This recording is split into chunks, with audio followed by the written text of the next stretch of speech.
almost 2.5 years ago, I started working on a study on heaven, and it took me quite a while, and I finished it up quite some time ago, and I had intended to preach it a long while ago, and then just one thing came up after another, and there was sermons and series that I wanted to cover, but we're finally here. I finally want to start into this series today.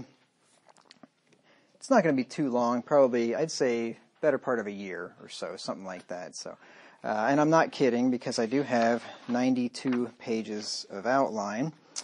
And you probably are wondering how in the world I'm going to talk about heaven, something that we know next to nothing about, so people assume anyway. How am I going to talk about that for almost a year, given that the Bible hardly says anything about it, is what most people think anyway. The Bible actually has a lot to say about it. And so what I want to do is I want to go through the table of contents in the outline to give you an idea of all the things that we're going to cover in this series. The first thing that I want to talk about, and that will be today and next Sunday, it's going to be basically an introduction. We're really not going to get to heaven yet, but we're going to talk about how you get there, and that's talking about dying, right? I want to talk about and remind you all that we're all going to die, and prepare, and that we need to prepare ourselves for it before we can talk about heaven. Then I want to talk about what is heaven, why study heaven, the most important reasons that we should look forward to heaven, or the most important reason, singular, that we should look forward to heaven. I want to answer the objection that doesn't the Bible say that we can't know anything about heaven? Because the people think this, and then they use 1 Corinthians 2:9, which is the eye hath not seen nor ear heard what God has prepared for them that love him. And people say, well, the Bible says you can't even know anything about heaven, so why would we even try to know something that God hasn't revealed? So I'm going to answer that objection. I want to talk about a faulty understanding of heaven, because a lot of people just out there in the world, if you ask them what their perception of heaven is, it's some fat little baby sitting on a cloud strumming a harp, right? I mean, that's kind of what most people think. You're going to be sitting on a cloud strumming a harp for all eternity or something. So we're going to talk about faulty understandings of heaven. We're going to look at the present heaven versus the eternal heaven. The eternal heaven is the new earth. Okay, so there's a big difference between those two things. The place that you go when you die versus the place that you'll spend eternity are two different places.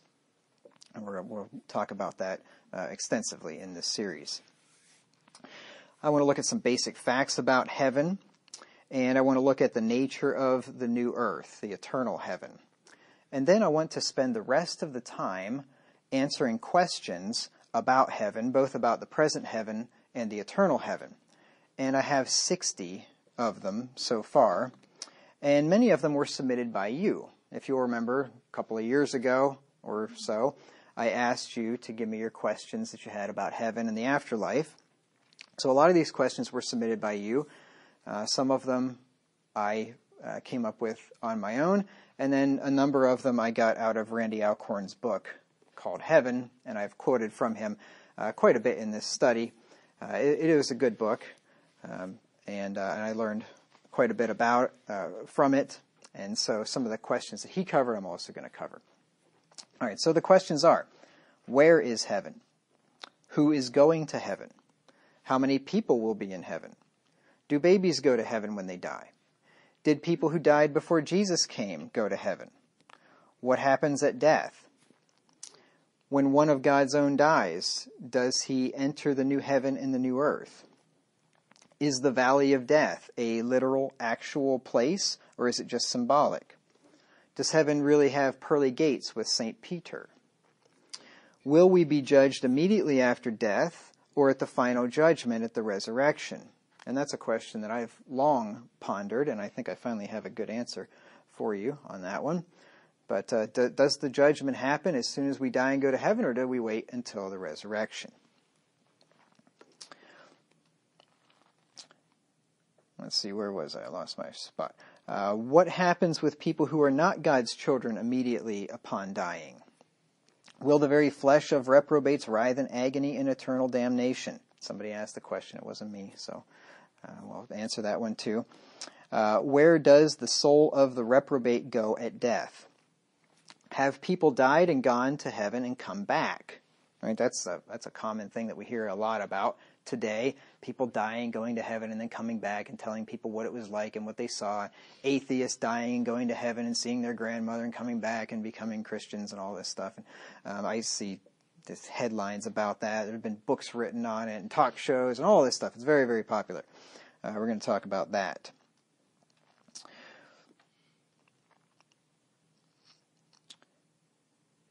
If a person is, quote, dead, unquote, and the doctor resuscitates him, did his soul depart and then return?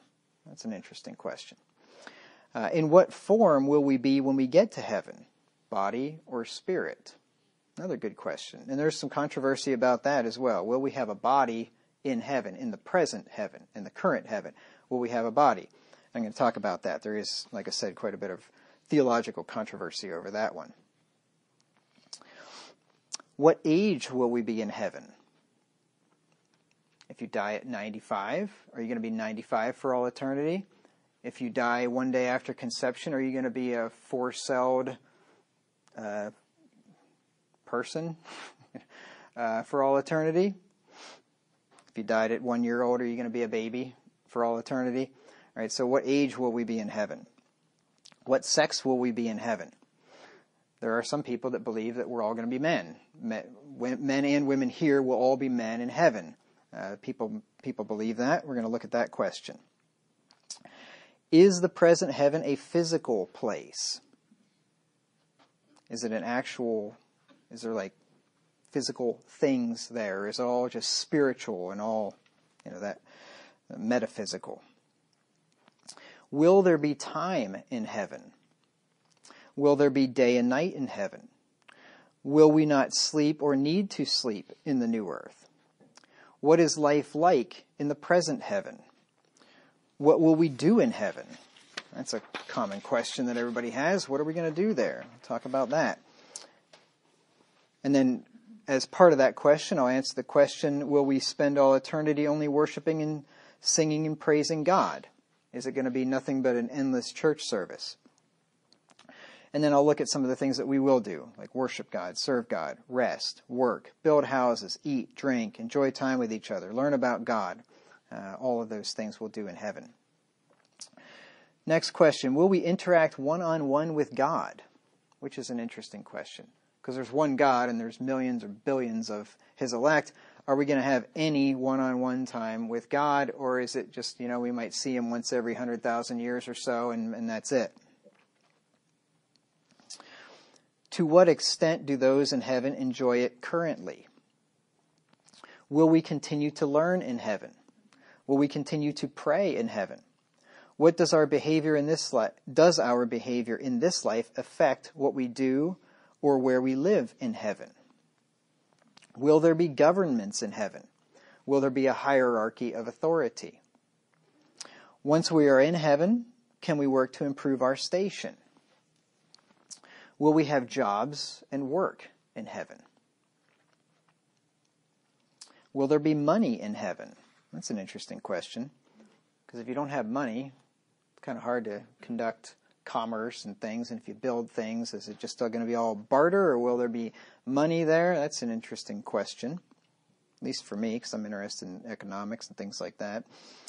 Will there be technology on the new earth, such as cars, computers, electronics, things like that? Will we be able to fly in heaven? And I don't mean in spacecraft or something, but will our bodies be able to fly? Another interesting question. Will there be animals in heaven? Will we eat in heaven? And if so, what will we eat in heaven? And, extremely important question, will we eat meat in heaven? And another very, very important question. Will there be coffee on the new earth? I have some answers for you on that. And a bit of a sensitive topic, but will we defecate in heaven? I mean, it's worth thinking about it, isn't it? Will we defecate in heaven? And I've got some interesting stuff about that too. What language will we speak in heaven? You ever think about that? Will we be married in heaven? Will there be sex in heaven? How about hugs? Will there be family ties in heaven? Husband, wife, brother, sister, parent, child? Will we know people from this life in heaven? So when you get there, and people that you knew here, that are God's elect, are you going to know them there? Will we just automatically know everyone in heaven? So when you get there and all God's elect from all times and places, will you just automatically know everybody? Can people in heaven and hell communicate with each other, like appears to be the case in Luke 16:19 through 31 with the story of Lazarus and the rich man? Will we be sad for those who are in hell? Will we remember people in our lives on earth? So when you get there, are you going to remember what happened down here? Are you going to remember the events of your life? Are you going to remember people that were in your life? Or is your memory just going to be wiped clean and you're all going to start over?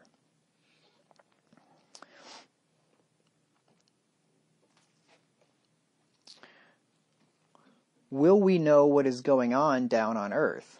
So when we get there, are we going to know the events that are happening down here while we're up there? Another good question.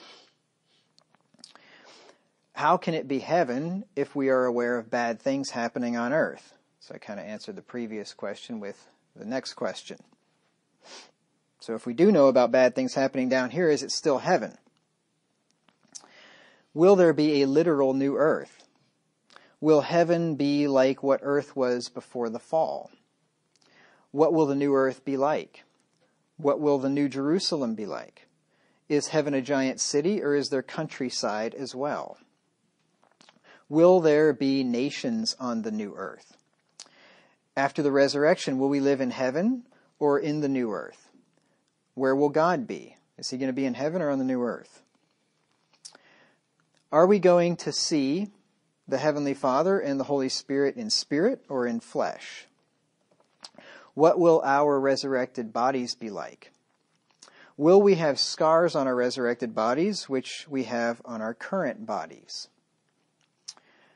And lastly, what does it mean, quote, I will give to eat of the bread of life, Revelation 2:7. So those are the 60 questions, and that's why it's going to take me probably a year to get through all this, because there's a lot of stuff to talk about, a lot of stuff to think about, isn't there? But like I said, before we get to heaven, we have to die first. So let's talk about dying. I think it's important before we talk about heaven and the afterlife, we need to come to grips with the fact that we are all going to die. And that's a good thing. If you're a Christian, it should be a good thing. If you fear death, if you dread death, if you look at death as a bad thing, you need to get your mind straightened out because you're not thinking biblically. Paul said to die, to live is Christ and to die is gain. He said that he was in a strait betwixt two, having a desire to depart and be with Christ, which is far better. But to remain in the flesh is needful for you, for the church, that is. So dying is not a bad thing. It's a sad thing for people you leave behind. It's a painful thing for those who die in many cases, and it's also emotionally painful for others. But for a Christian, death is a good thing. It's a blessing. To die is to lose life, cease to live, suffer death to expire, or to be, what's the word with the dinosaurs? Extinct. I remember I was getting some blood work done one time by this, and this nurse asked me, it was in the military, and if I had life insurance or something, and who I wanted the beneficiary to be at the time when I go extinct. And that's the word she used. She couldn't think of the word when you were extinct, and I thought that was pretty funny. So anyway, and then death is the act or fact of dying, the end of life, the final cessation of the vital functions of an animal or plant. And that's going to happen to all of us. We're all going to die if Christ doesn't return first. So you are going to experience one of two things. This is an absolute guarantee. Every single person in this room will experience one of two things. Either you're going to die or you're going to see Christ return. There's no other option. One of those two. Now, some people won't die. Some people will be here when Christ comes back in 1 Thessalonians 4 and verse 15. 1 Thessalonians 4:15, "For this we say unto you by the word of the Lord, that we which are alive and remain unto the coming of the Lord shall not prevent them which are asleep." So there will be some alive and remain when Christ returns. They will have made it through the difficult time at the end. They will be probably in that camp of the saints that is surrounded by the devil and the armies of the world when Christ comes back at the last moment and fire from heaven falls and destroys them all. So there will be some that make it to the end. The rest of us will go the way of all the earth. And this phrase is used at least twice in the Bible. The first place is back in Joshua 23 and verse 14. And this just shows you that this is the end of all men. This is the way all the earth goes. Not just men either. Animals, plants, every living thing has a lifespan. We all live for a while and flourish for a while, and then we wither up and die. Joshua 23 and verse 14, Joshua says, "And behold, this day I am going the way of all the earth." That's another way of saying that he's going to die, and we can see that from 1 Kings 2 and verse 2. Just do a little Bible study here just to show you what this phrase, "going the way of all the earth," refers to. 1 Kings 2, 1 through 2. 1 Kings 2, 1 through 2. "Now the days of David drew nigh that he should die. And he charged Solomon his son, saying, I go the way of all the earth. Be thou strong therefore, and show thyself a man." I just like that phrase, "going the way of all the earth." Way years ago when I was in Cincinnati, one of the families in the church, their computer died. And they didn't have email or anything. And so they asked me to send out an email to the rest of the church telling them that they wouldn't be available, by email for a while. And when I wrote, I said that their computer had gone the way of all the earth. And just kind of a neat way of saying it. Solomon tells us in Ecclesiastes 3 and verse 2 that there is a time to die. Ecclesiastes 3 and verse 2. There's a time for everything. A time to be born and a time to die, he says. A time to be born and a time to die, a time to plant and a time to pluck up that which is planted. We've all had our time to be born, and we will all have our time to die unless we make it until Christ comes back. And no man can avoid death no matter how hard he tries. And there are people out there that try really hard. There are people that have dedicated their whole lives and whole industries to trying to make men live either longer or forever. That's a big thing these days. The whole transhumanist movement is about trying to either live longer, like way longer than you're supposed to live, or even forever. These people want to. They want to upload your mind, your thoughts, your memories into the cloud on the internet so that you can live eternally on this earth. I'm not kidding you. This is what these weirdos want to do. And they want to physically live forever too. And they're pursuing all these technologies of 3D printing organs and things like that to try to replace your body parts as they go bad and to allow you to live forever. That to me is a definition of torture, if you ask me. But anyway, you can't avoid it, no matter how much money you have, no matter how hard you try. Look at Psalm 89 and verse 45. Eat all the organic foods you want.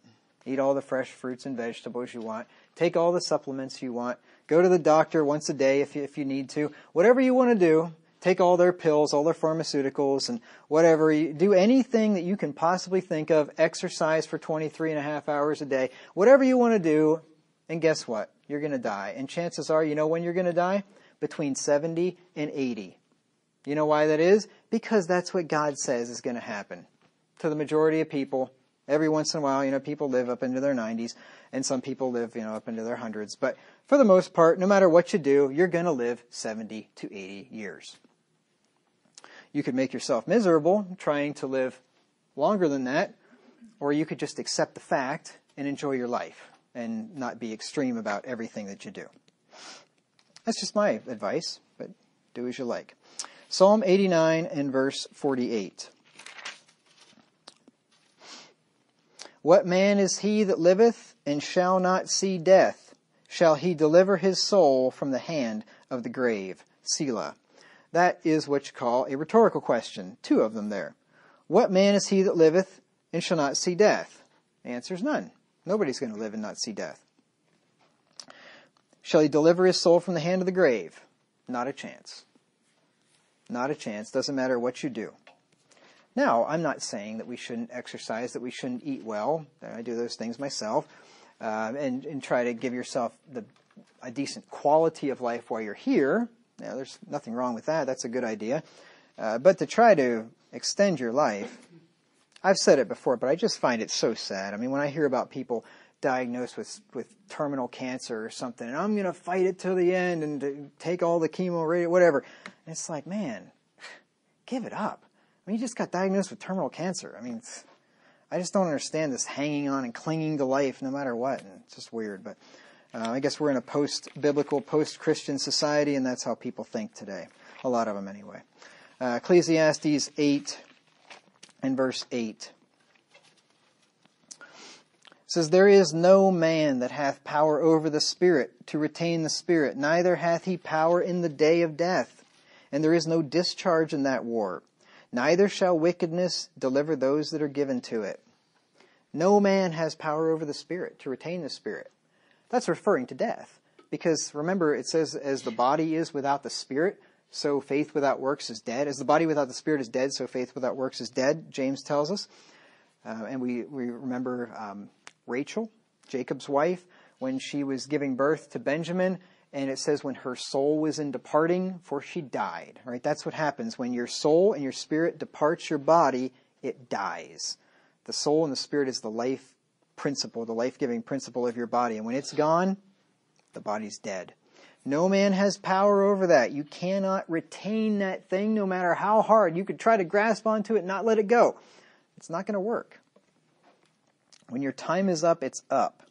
And there's no discharge in that war. You're going to fight the war of death. It's going to be your last battle, and guess what? You're going to lose. You're going to, I mean, if you look at it from an earthly, temporal standpoint, you're going to lose. If you look at it from a Christian standpoint, you're going to win because to die is gain. Remember, Paul said that? There's no discharge, though. I'm going to say, well, I've got a, whatever they used to call those things in the army where you had some kind of a ailment or something, and you get discharged. You're not going to get discharged. You're going to fight this last battle unless you happen to be one that lives until the second coming of Christ. We're told in Hebrews 9 and verse 27 that it is appointed unto us to die. That's a really important word there, appointed. I'll define it for you here in a moment. Hebrews 9 and verse 27. It says, For as it is appointed unto men once to die, but after this the judgment. It's appointed, which means fixed by agreement, settled beforehand, fixed by authority, ordained. Who do you suppose appointed you to die? Who made that appointment for you? It's the judge of all the earth. It's the Lord God Almighty. He appointed, He fixed ahead of time the time that you're going to die. And people don't like to talk about that. Some people, a lot of people don't like to talk about this. They don't like to think about it, especially people of the world. But there's a lot of even Christian people out there that they just don't want to talk about or think about death. And I just find that very sad. And that's why I think it's important to preach about these things. I know I've covered this before. I did two sermons on facing death, maybe within the last couple of years. And I've talked about this before. But I think in, like I said, a post-Christian world, this needs talked about because people are afraid of it, and they're living in la la land. It's really sad when I see people diagnosed with cancer and they don't even want to talk about their pending death. It's like, come on, grow up. I mean, I don't understand it.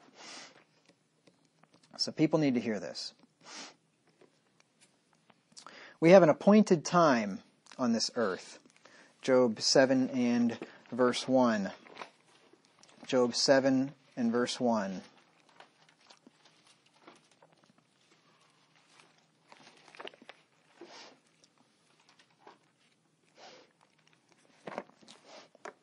Job 7 and verse 1, it says, "Oh, remember that my life is wind."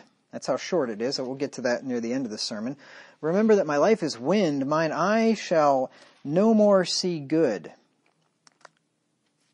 Job 7 and verse 1. That's really interesting that that verse actually had to do with what I was talking about, but not at all what I wanted to read. But we will get to a verse that says our life is wind here in a minute.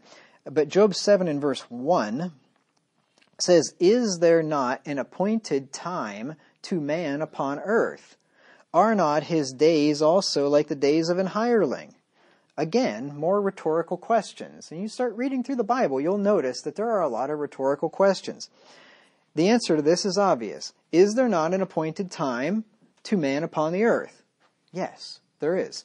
An appointed time. That's kind of like a determined time, and we'll get to that here in just a minute. Are not his days also like the days of an hireling? In other words, they're short, right? You hire a hireling to work for you for a time, and he does his thing and fulfills his duty or whatever. They're short. That's our life. I'll get to that at the end of this sermon today. So we have an appointed time on this earth, and you will most certainly keep that appointment. You will. It's on God's calendar. He's not going to forget about it, and he's not going to let you either. And you won't be late for it. You know, there's people that say, I've heard this said, maybe you've heard this saying, that so-and-so will be late to his own funeral. You've heard that saying, right? People that are chronically late, they can't ever be on time for anything. He'd be even late to his own funeral. Actually, he won't. He'll be there right on time. He's not going to be fashionably late to that one. And by the way, fashionably late is called rudely late, by the way. Fashionably late. That irritates me.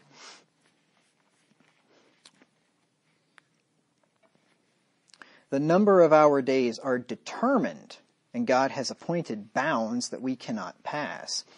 In Job chapter 14, just a few chapters to the right, Job 14 and verse 5, it says, "Seeing his days," talking about man, "seeing his days are determined, the number of his months are with thee. Thou hast appointed his bounds that he cannot pass."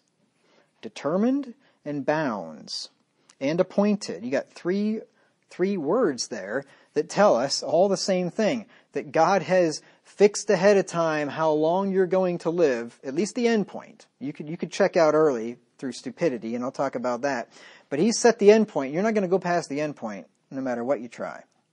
Determined means limited, restricted, as to extent, as to freedom of action or choice, conditioned, decided, settled, fixed, decided or resolved upon, appointed, ordained, fixed beforehand. So when you determine something, you're setting a limit, a restriction, a boundary on it. And he says there that his days are determined and has appointed his bounds that he cannot pass.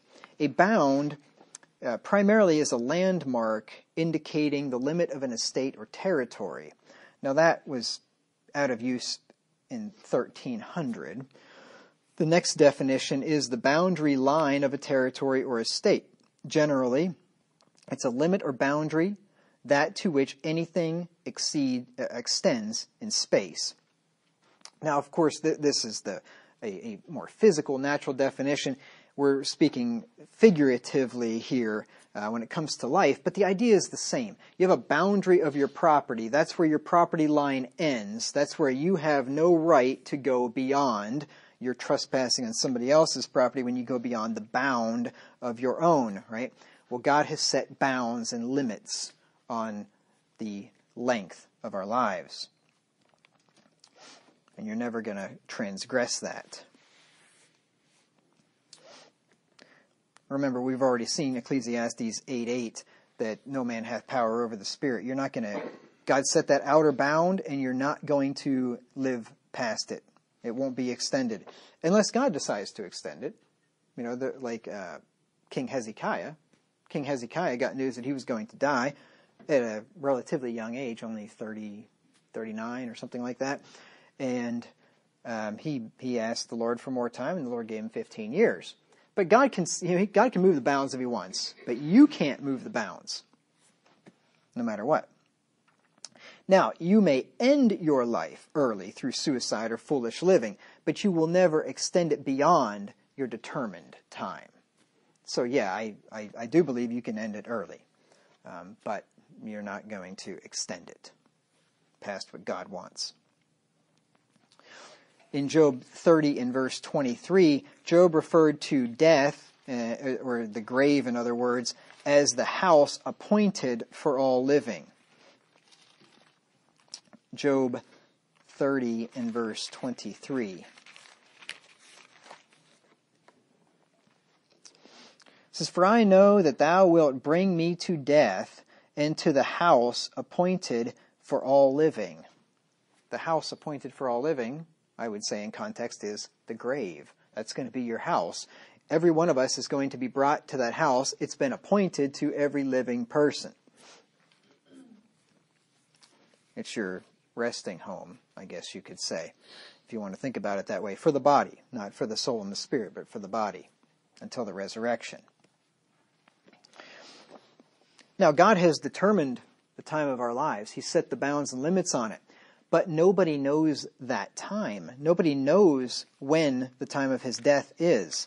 In Ecclesiastes 9:12, we're told this. And it's a good thing. Can you imagine how insane this world would be if everybody knew the day that they were going to die? It'd be a madhouse, wouldn't it? I wouldn't want to live in a world where people knew when they were going to die.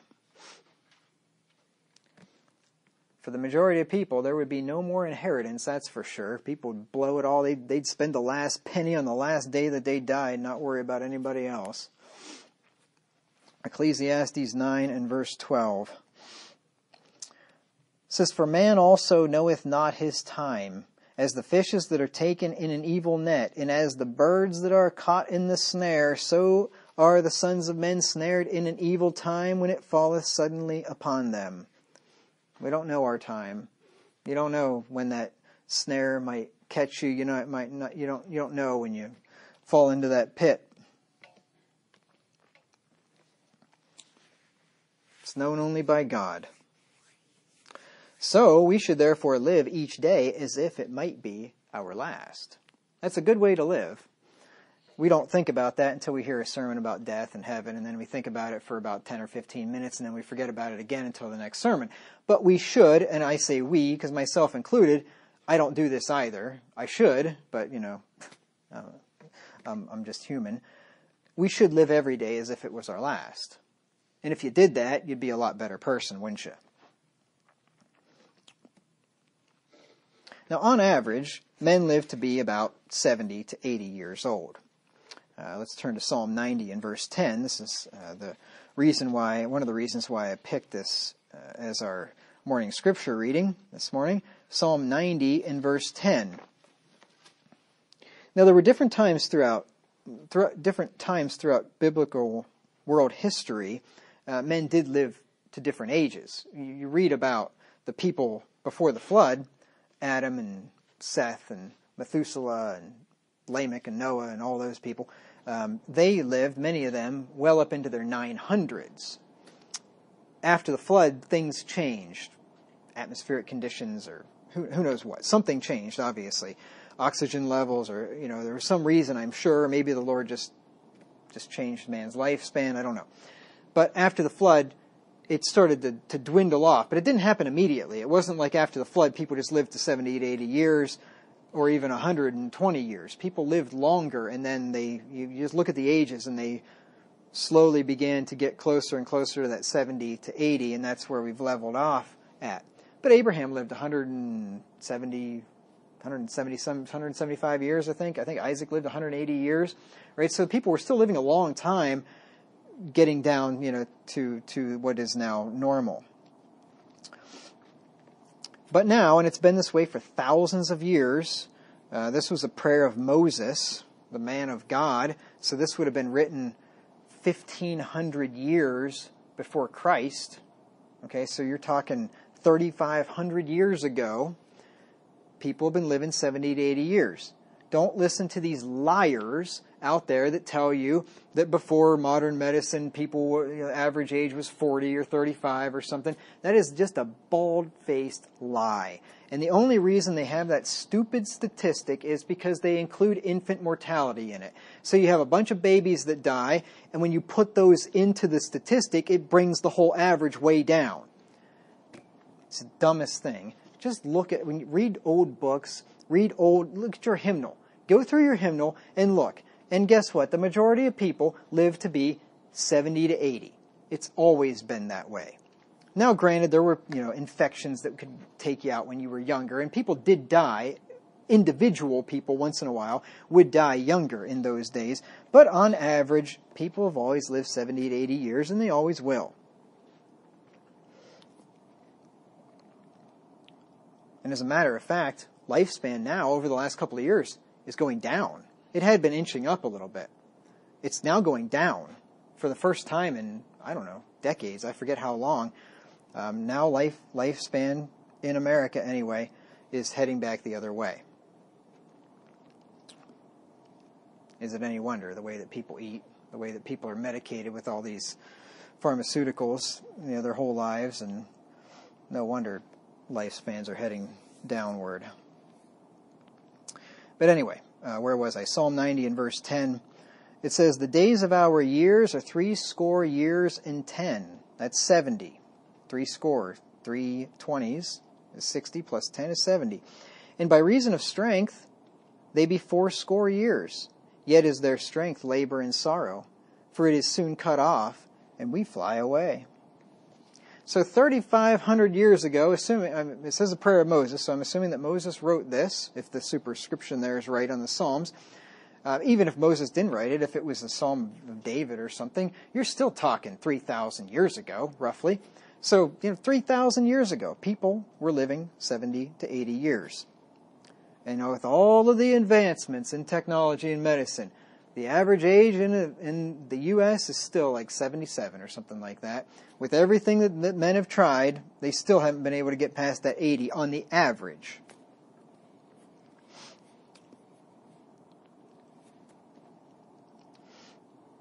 So we should all number our days, that we may apply our hearts to wisdom.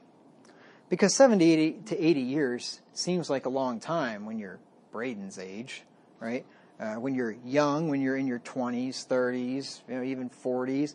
70 to 80, that seems like a long time. It's still quite a ways away.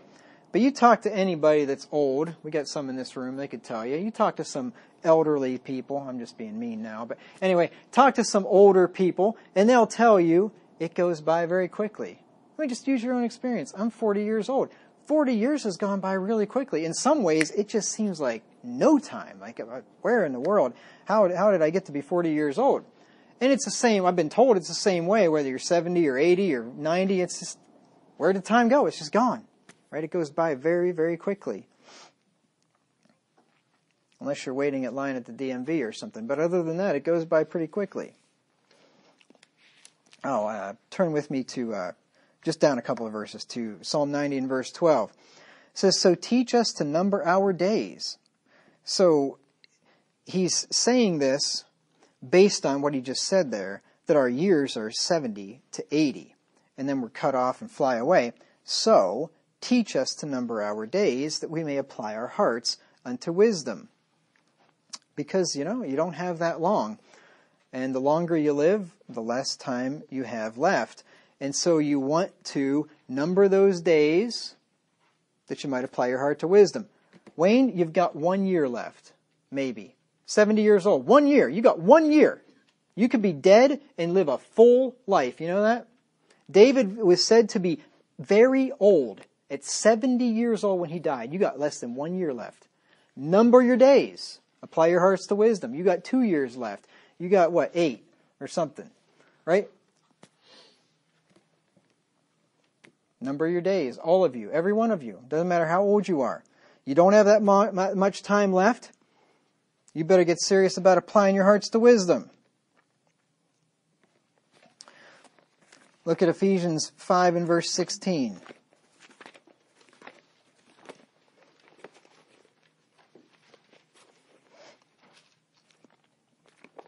Ephesians 5 and verse 16. Redeeming the time because the days are evil.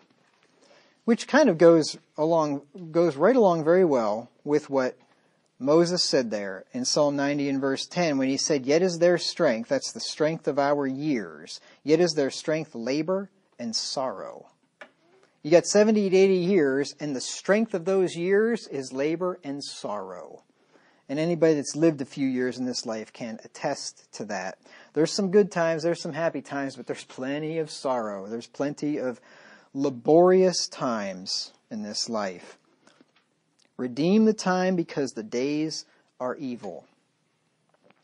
And you know, another thing that applies to that days are evil, go read Ecclesiastes chapter 12 when Solomon says that seek thy Creator in the days of thy youth before the evil days come when thou shalt say, I have no pleasure in them. Because once you get to be old, you get in your 70s and 80s, the evil days come upon you, your mind starts failing, you can't think like you used to, you can't do what you used to, your health is diminished, and you're not going to be able to apply your heart to wisdom anymore nearly as much. That's going to be greatly diminished because you're not going to have the cognitive ability, you're not going to be able to read as well, study as well, think as well, and you are going to turn into, if you live long enough, you're going to revert right back to being a child, basically, and your children are going to have to take care of you and tell you what to do and help you. I've seen it happen many times, and so have you. So apply your hearts to wisdom. You don't have that much time left. If you're in your 60s or above, you better be preparing yourself for death. You better be making provision for your loved ones who you will leave behind. Look at 1 Timothy 5 and verse 8.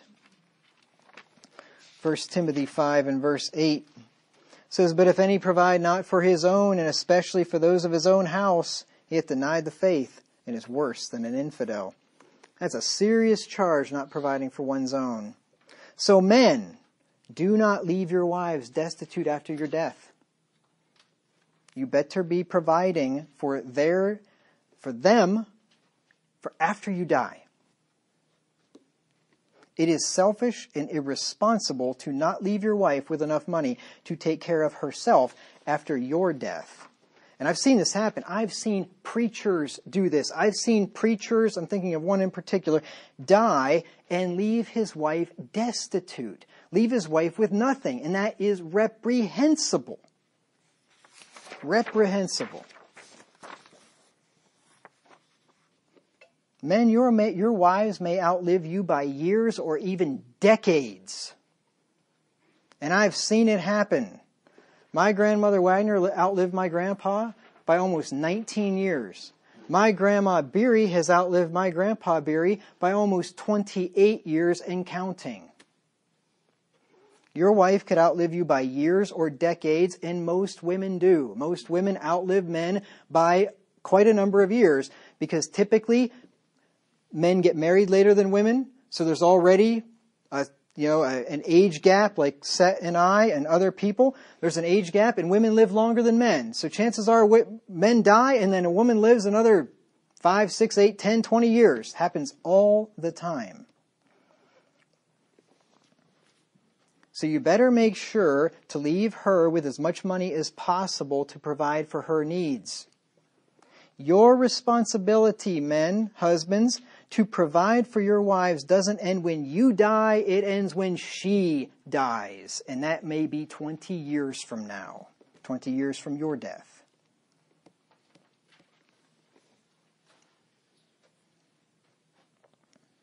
Make arrangements for your funeral now. Make sure that you have either paid for your funeral ahead of time or that you at least have money set aside for it. I've talked about this in the death series, in the Facing Death series. You should set your house in order so that it will be as easy as possible on your loved ones after you're gone. Don't leave your kids or whoever a big mess. That's just terrible. And I'm sure we've all seen that one too. Either it's just a paperwork mess and you don't know where anything is and you don't know where to find anything and you don't know where all the information is for the bank accounts and the insurance policies and whatever else. Either it's just a mess like that or it's a physical mess, a house packed full of crap that somebody has to go through and deal with. Don't do that to somebody else. Get a will made, powers of attorney and all those kind of things. Get rid of excess things you don't need. And there's a bunch of other things that I haven't included I'm not going to talk about, but look at that Facing Death series. If you didn't do the things that I told you to back then, go back through it and do it now.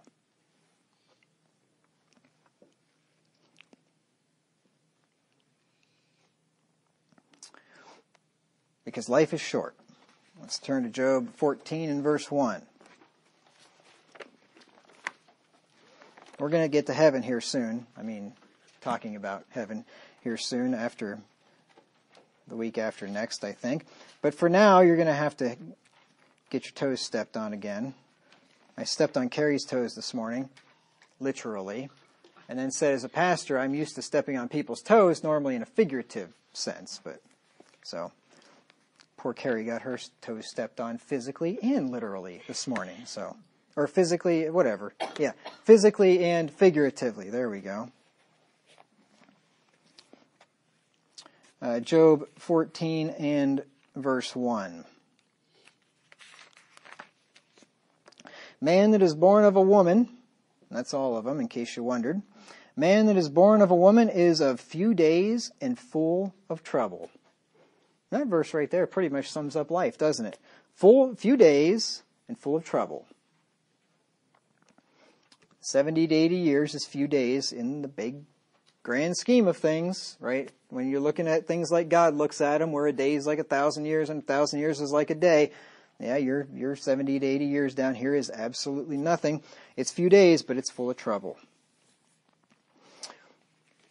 Psalm 89 and verse 47. Psalm 89 and verse 47 says, remember how short my time is.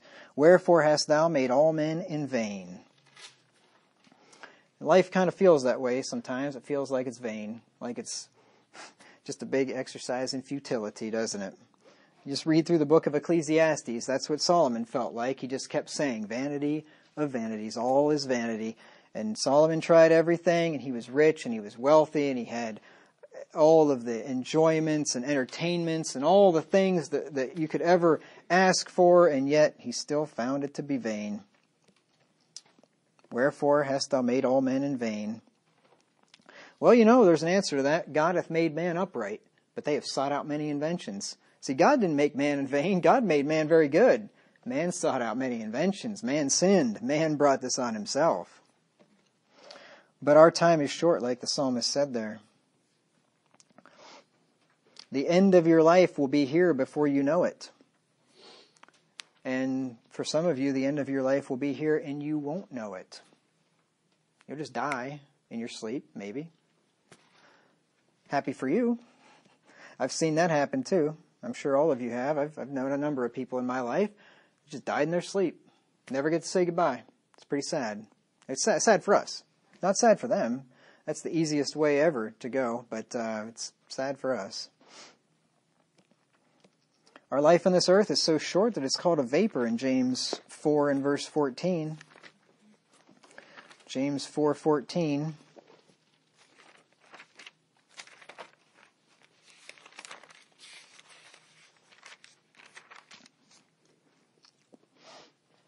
Says, whereas you know not what shall be on the morrow. For what is your life? It is even a vapor that appeareth for a little time and then vanisheth away. Yep, someday when you're in heaven, and you've been there for, a couple of thousand years, couple of 100,000 years or whatever, when you're there and you look back on the time that you spent on earth, it's going to be like you're looking at your cup of coffee, watching that steam come up off of there, and as soon as that steam disappears, that's about how long your little life was on earth. Your little 70 to 80 years is relatively nothing compared to eternity. So how important is it to focus on the things of heaven, to focus on the things of eternity when this life is so short and fleeting? You keep your eyes fixed on heaven. You keep your mind fixed and your affections fixed on things which are above, not on things which are on the earth. Because these things down here are temporal, but the things up there are eternal. I'll be talking about that for the next year or so. A vapor is matter in the form of a steamy or imperceptible exhalation, the form into which liquids are naturally converted by the action of a sufficient degree of heat. Imperceptible exhalation, like when you go out on a morning like this morning and you breathe and you see the steam come out and it's gone, right? A couple of seconds, that's your life right there. It says in Psalm 78 and verse 39 that it's like wind. Just here this moment and gone the next. Psalm 78 and verse 39.